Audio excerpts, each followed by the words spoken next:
एक बात कहूँ, कुछ लोग कहते हैं कि हमें प्रकृति का ध्यान रखना चाहिए, लेकिन मैं पता क्या कहता हूँ, मैं ये कहता हूँ कि अगर आपको अपना ध्यान रखना है तो प्रकृति का ध्यान रखो। प्रकृति अपना ध्यान रखने के लिए सक्षम है। जिस दिन उसे अपना ध्यान रखना होगा ना, यूं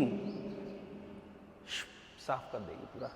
इसलिए अगर आपको अपना ध्यान रखना है तो प्रकृति का ध्यान रखो। Thank you.